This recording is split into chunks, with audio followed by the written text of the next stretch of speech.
Hi, welcome back to Maxim's Inside Track. Hope you had a win on the Melbourne Cup yesterday. You'll be pleased to know that I picked up last place in our internal sweep, so I'm $10 richer, which is great. Still some volatility around the world.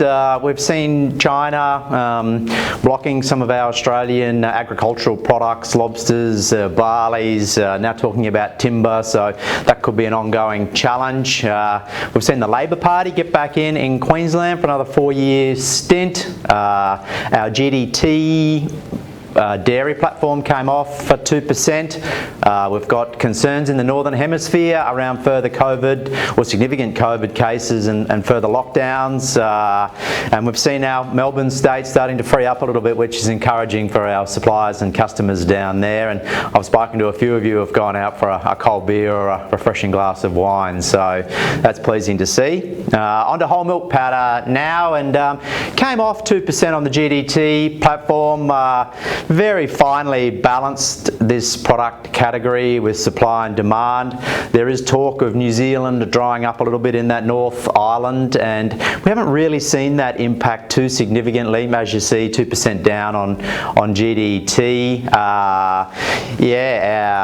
Trading within a really small band of around about US $150 a tonne fluctuation over the last 3 months. So I still think this category is going to be pretty finely balanced and probably stable-ish at these numbers out for a little while.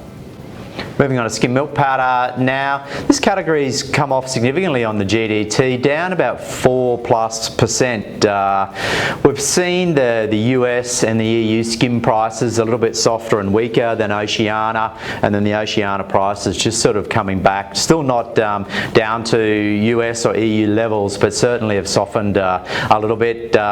European feed costs have started to go up, and whether this burns off some European milk, I'm not sure. Milk in the US is still up nearly 2% or 1.8% year on year over in America. So milk's still pretty buoyant around the world. I'm suspecting that skim milk powder will remain under a little bit of pressure for the near term, and probably drift off a little bit further.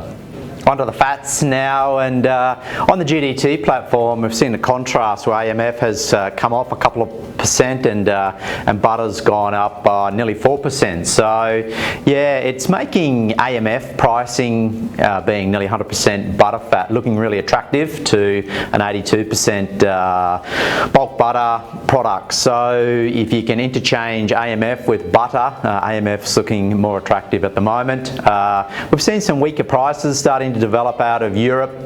This will be on the back of COVID lockdowns, and London's talking about, or England's talking about, going into a 4-week shutdown at home. So this could impact demand over there. It could also pop up retail demand for butterfats, which we have seen historically over waves previous. So this could help support this category. Also have to just be mindful of incomes and people's ability to spend, and not substitute a butter fat for a vegetable fat. So yeah, butter fats stable-ish, however could come under a little bit of pressure just depending on how these lockdowns go.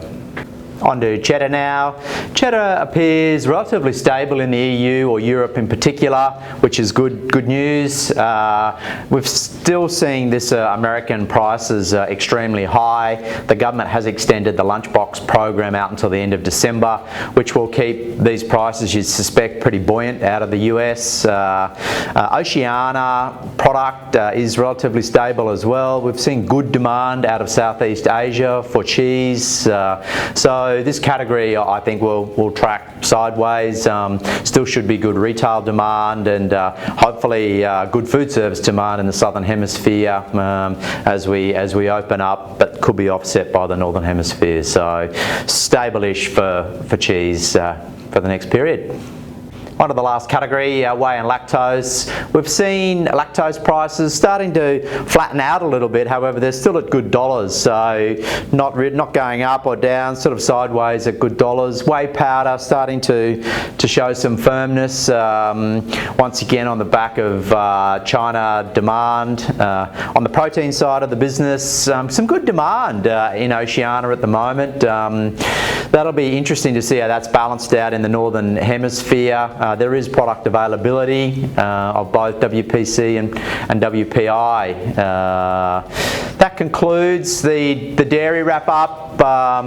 We've got the US election going on at the moment. Biden or Trump, who knows? Could take a little while. Apparently there's significant postal votes that will come in. So yeah, have a great fortnight. Catch up with you soon. Thank you.